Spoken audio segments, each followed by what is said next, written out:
में पढ़ा था, जितने भी इम्पोर्टेंट ये संविधान संशोधन हुए थे हमने कल क्लास में देखा था, और आज हम उनका भी साथ में रिवीजन करेंगे।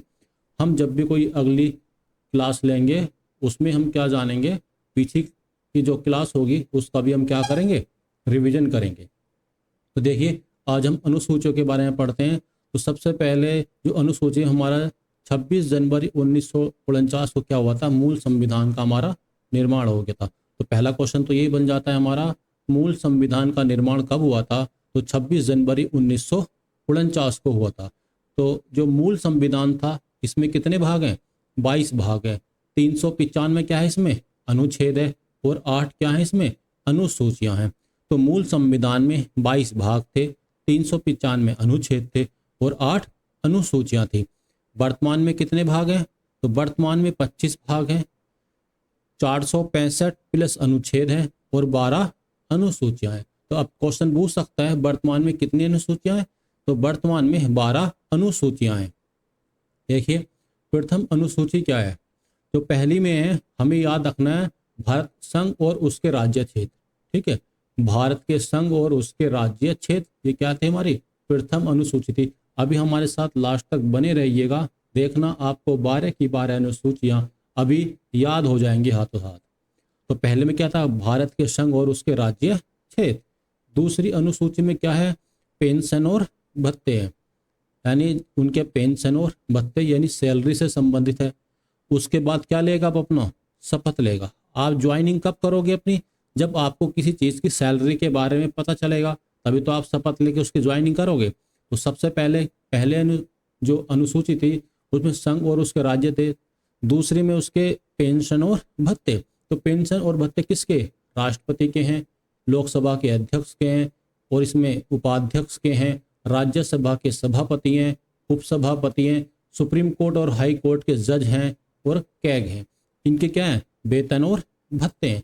तीसरे में शपथ है। शपथ किसकी है, राष्ट्रपति, उपराष्ट्रपति, संघ और राज्यों के मंत्री। ठीक है, सांसद भी हो गए, विधायक भी हो गए, कैग हो गए, इन सबको क्या है, शपथ है तीसरी अनुसूची में। बात करते हैं फोर्थ अनुसूची की। तो फोर्थ में बात करते हैं SC ST के प्रशासन के बारे में उपबंध है, यानी SC ST के बारे में किसमें, फोर्थ अनुसूची में। अनुसूची 5 में क्या है, अनुसूचित जनजाति का आरक्षण है राष्ट्रपति के द्वारा। जो अनुसूचित जनजाति है उनका आरक्षण कौन करेगा, राष्ट्रपति करेगा। ठीक है, अनुसूची 6 में क्या था, जो अनुसूची ये 6 है, इसमें असम, मेघालय, त्रिपुरा और मिजोरम, ये जो 4 राज्य हैं इनके प्रशासन के बारे में उपबंध है। असम, मेघालय, त्रिपुरा और मिजोरम ये किस अनुसूची में आ जाते हैं, ये 30 अनुसूची में आ जाते हैं। 7वीं अनुसूची की बात करते हैं, संघ, राज्य एवं साम्प्रती सूची के बारे में है। यानी संघ सूची, राज्य सूची और साम्प्रती सूची में किन किन शक्तियों के वितरण है, मतलब राज्य के पास कौन कौन सी शक्तियां हैं, वहां पे अपने कौन सा अधिकार क्षेत्र में अंदर आता है, केंद्र के पास कौन सी है, और दोनों के मिली जुली है। जैसे पुलिस किस क्षेत्र में आती है, राज्य क्षेत्र के अंदर आती है। इनके बारे में किसमें, 7वीं अनुसूची में। तो हम इसके बारे में डिटेल से पढ़ेंगे। जैसे डाक हो गए और ये रेलवे हो गई, ये केंद्र सरकार के अंडर में आता है। ठीक है, 8वीं अनुसूची में क्या है, भाषा से संबंधित है। 8वीं किससे है, भाषा से। वर्तमान में कितनी भाषाएं, 22 भाषाएं। पहले हम 8 तक देख लेते हैं। तो अनुसूची 1 में संघ और राज्य क्षेत्र थे। अनुसूची 2 में हमारे पेंशन और भत्ते थे। अनुसूची 3 में हमने शपथ ली थी, यानी पहले पेंशन होगी, सैलरी के बारे में था दूसरी में, तो तीसरी में तब हम क्या करेंगे, शपथ लेंगे। और फोर्थ की बात करते हैं, चौथी अनुसूची की है, SC ST के प्रशासन के बारे में था। चौथी अनुसूची में क्या था, SC ST के प्रशासन के बारे में था। जो 5वीं अनुसूची थी, इसमें जो अनुसूचित जनजाति क्षेत्र है उसके बारे में इसमें वर्णन है। वो किसके अंदर आता है, राष्ट्रपति के अंदर आता है। ये 6ठी अनुसूची में क्या था, असम, मेघालय, त्रिपुरा और मिजोरम के बारे में। 7वीं अनुसूची जो शक्तियों का वितरण है कि किस पे केंद्र सरकार कानून बनाएगी, किस में राज्य सरकार बनाएगी, और दोनों मिलकर किस पे कानून बनाएंगे, ये 7वीं अनुसूची में है। 8वीं अनुसूची भाषा से संबंधित थी। ठीक है, किससे संबंधित है, ये भाषा से संबंधित है। वर्तमान में कितनी भाषाएं हैं? तो वर्तमान में ये 22 भाषाएं हैं। ठीक है। तो 21वां संविधान संशोधन ये हमने कल भी पढ़ा था, 1967 में हुआ था। इसमें सिंधी भाषा को सबसे पहले कौन सी, 21वें में सिंधी भाषा को। 71वां संविधान संशोधन 1992, इसमें किस में जोड़ा गया था? इसमें मणिपुरी, कोंकणी और नेपाली भाषा, तीन को जोड़ा गया था। मणिपुरी, कोंकणी और नेपाली भाषा को जोड़ा गया था 71वां संविधान संशोधन के द्वारा। 92वां संविधान संशोधन कब हुआ था? ये 92वां संविधान संशोधन 2003 में हुआ था। इसके अंदर मैथिली, संस्थाली, बोडो और डोगरी, मैथिली, संस्थाली, बोडो और डोगरी भाषा को जोड़ा गया था। किसके द्वारा? 92वें संविधान संशोधन के द्वारा। सबसे पहले 21वां हुआ था, सिंधी भाषा को जोड़ा गया था। 71वां मणिपुर, कोंकणी और नेपाली भाषा को जोड़ा गया था। 92वां संविधान संशोधन 2003 में हुआ था।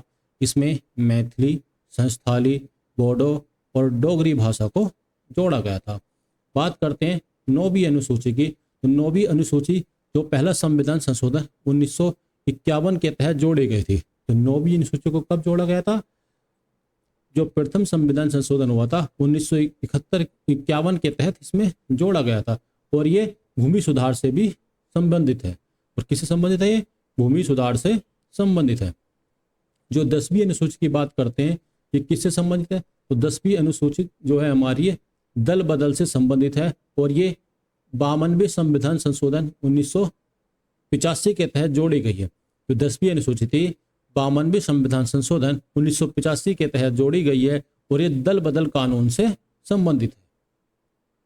उसके बाद याद करते हैं हम 11वीं अनुसूची और 12वीं की।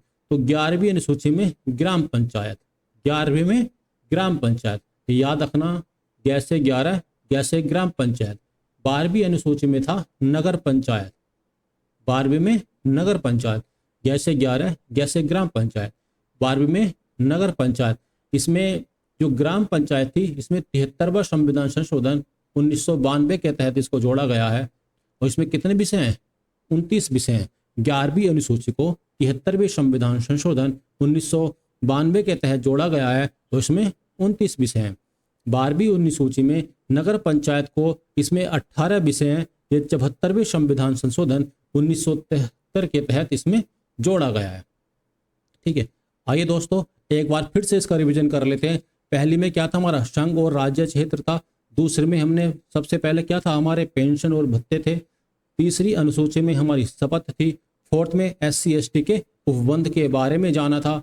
5वीं अनुसूची में हमने अनुसूचित जनजाति क्षेत्र के बारे में पढ़ा था। 6ठी अनुसूची में हमने असम, मेघालय, त्रिपुरा और मिजोरम के बारे में जाना था। 7वीं अनुसूची में जो हमारा शक्तियों का बंटवारा होता है उसके बारे में जाना था। 8वीं अनुसूची हमारी भाषा से संबंधित थी। सबसे पहले भाषा को 71वें संविधान संशोधन के 21वें संविधान संशोधन के तहत हमने सिंधी भाषा को जोड़ा था।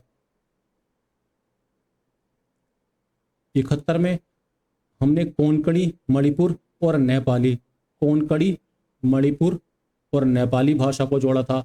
92वें संविधान संशोधन के तहत हमने 2003 में मैथिली, संस्थाली, बोडो और डोगरी भाषा को इसमें जोड़ा था हमारा।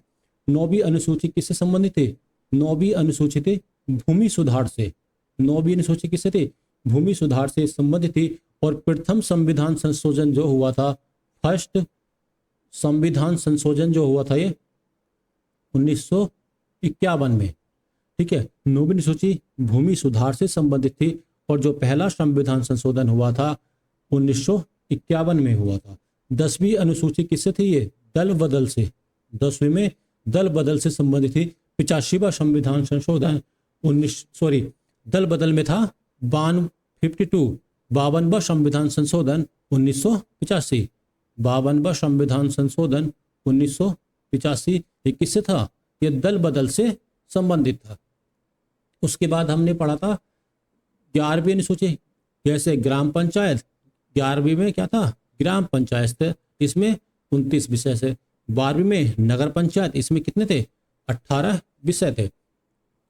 और हम जानते हैं दोस्तों कि हमने अनुसूचियों के बारे में जाना था। अब हम जानेंगे, हमने जो संविधान संशोधन पढ़े थे उन संविधान संशोधन का अब हम रिवाइज कर लेते हैं। सबसे पहले हमने प्रथम संविधान संशोधन पढ़ा था, ठीक है दोस्तों। फर्स्ट संविधान संशोधन इसमें क्या था, 1951 में इसमें भूमि सुधार से संबंधित था और 9वीं अनुसूची को जोड़ा गया था। 9वीं अनुसूची और ये भूमि सुधार से संबंधित था। उसके बाद हमने पढ़ा था 7वां संविधान संशोधन। जो 7वां संविधान संशोधन था ये 1956 में हुआ था। इसमें भाग 7 को क्या कर दिया था, भाग 7 को समाप्त कर दिया था। उसके बाद हमने देखिए दोस्तों, हमने 9वां संविधान संशोधन पढ़ा था। इसमें ये प्रस्तावना से संबंधित था। बेरूबारी ने बोला था जो प्रस्तावना है ये संविधान का अंग नहीं है। बेरूबारी थे, बेरूबारी किससे संबंधित था, ये प्रस्तावना से। तो बेरूबारी ने बोला था प्रस्तावना संविधान का भाग नहीं है, इसलिए इसमें संशोधन नहीं किया जा सकता। उसके बाद केशवनंद भारती थे, केशवनंद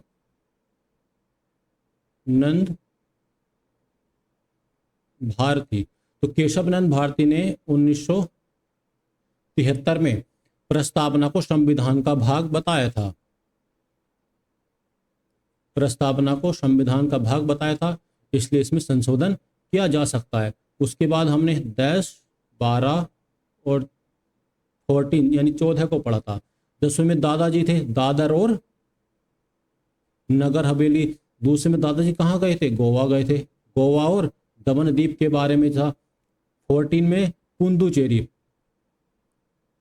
यानी पांडिचेरी के बारे में था। तो दादर नगर हवेली 10वें में था, गोवा 12वें में संविधान संशोधन में था, पुंडुचेरी के बारे में 14वें संविधान संशोधन के बारे में था। उसके बाद हमने कौन सा संविधान संशोधन देखा था, 34 और 36 था। 34वां और 36वां ये किससे संबंधित था, ये सिक्किम से संबंधित था। देखिए इसमें क्या था, इसको 34वें संविधान संशोधन में सहयोगी राज्य का दर्जा दिया गया था और इसमें पूर्ण राज्य का दर्जा दे दिया था 36वें संविधान संशोधन के तहत सिक्किम को। उसके बाद भी हमने पढ़ा था 69वां संविधान संशोधन। जो 69वां संविधान संशोधन था ये दिल्ली संघ राज्य क्षेत्र का दर्जा दिया गया था, ठीक है। ये किससे संबंधित था, ये दिल्ली से संबंधित था। इसमें इसको क्या दिया था, संघ राज्य क्षेत्र का दर्जा दे दिया गया था, ठीक है। 18वां संविधान संशोधन पढ़ा था हमने। जो 18वां संविधान संशोधन था ये हमारा पंजाब और हरियाणा से संबंधित था। किससे, पंजाब और हरियाणा से। इसमें चंडीगढ़ को क्या बनाया गया था, राजधानी बनाया गया था और केंद्र शासित प्रदेश बनाया गया था। 18वां संविधान संशोधन किससे था, पंजाब और हरियाणा से। इसमें चंडीगढ़ को क्या बनाया गया था, केंद्र शासित प्रदेश बना दिया गया था। अभी हमने 21 भी पढ़ लिया है, 71 भी और 92 भी। 21 में सिंधी भाषा, इसमें हमने मणिपुर, कोंकणी और नेपाली भाषा, बोडो, डोगरी और संस्थाली भाषा को पढ़ा था। उसके बाद हम देख लेते हैं दोस्तों, एक 42वां संविधान संशोधन था और एक 44वां। 42वें संविधान संशोधन को हम मिनी संविधान संशोधन या लघु संविधान संशोधन भी बोलते हैं। इसके अंदर पंथ निरपेक्ष, अखंडता और समाजवादी, पंथ निरपेक्ष, अखंडता, पंथ निरपेक्ष, अखंडता और समाजवादी, ये तीनों शब्द जोड़े गए थे, ठीक है। और जो 44वें संविधान संशोधन था इसमें आंतरिक अशांति के आधार पर हम आपातकाल की घोषणा नहीं कर सकते। 44वें संविधान संशोधन के तहत था हम आंतरिक अशांति के आधार पर आपातकाल की घोषणा नहीं कर सकते हैं। और कब कर सकते हैं, सशस्त्र विद्रोह के कारण और बाह्य आक्रमण के कारण, ठीक है। 52वां संविधान संशोधन अभी हमने पढ़ा था। 52वें संविधान संशोधन में किसमें था, ये 1985 में हुआ था। ये दल बदल से संबंधित था। किससे था, ये दल बदल से संबंधित था, ठीक है दोस्तों। उसके बाद हमने और संविधान संशोधन देखते हैं। 61वां, जो 61वां संविधान संशोधन था ये 1989 में हुआ था। इसमें जो मतदान की आयु 21 वर्ष से घटाकर 18 वर्ष कर दी गई थी। इसे मतदान की आयु कितनी कर दी गई थी, 21 वर्ष से घटाकर 18 वर्ष कर दी गई थी, ठीक है। और उसके बाद हम कुछ और देख लेते हैं संविधान संशोधन। सबसे पहले शोभा, ये भारत और बांग्लादेश से संबंधित है। भारत और बांग्लादेश से, भारत और बांग्लादेश का जो सीमा विवाद था ये उससे संबंधित है। 101 किससे संबंधित था हमारा? जीएसटी से संबंधित था। 102 हमारा ओबीसी से संबंधित था। ये 103 हमारा ईडब्ल्यूएस से, इसको 10% आरक्षण था। 104 एससी और एसटी से संबंधित था। और 105 पर संविधान संशोधन था केंद्र और राज्य में, केंद्र और राज्य में क्या था? पिछड़े वर्गों के लिए, मतलब हमें क्या करना है? पिछड़े वर्ग से संबंधित था। केंद्र और राज्य में, इसमें हमें अपडेट करना है केंद्र और राज्य में पिछड़े वर्गों में कौन कौन आता है। वो किसके अंदर है? 105वें संविधान संशोधन के तहत था। दोस्तों, आज हमने अनुसूचियां और संविधान संशोधन का रिवीजन करा है। अब हम कल की नई क्लास में हम अनुसूचियों को भी देखेंगे और संविधान संशोधन को भी देखेंगे। यदि आप हमारे साथ बने रहते हैं तो आपको डेली हम कंप्लीट याद कराएंगे जो भी हम आपको पढ़ाएंगे। यदि यह वीडियो आपको पसंद आती है तो वीडियो को लाइक कीजिए, सब्सक्राइब कीजिए और शेयर कीजिए।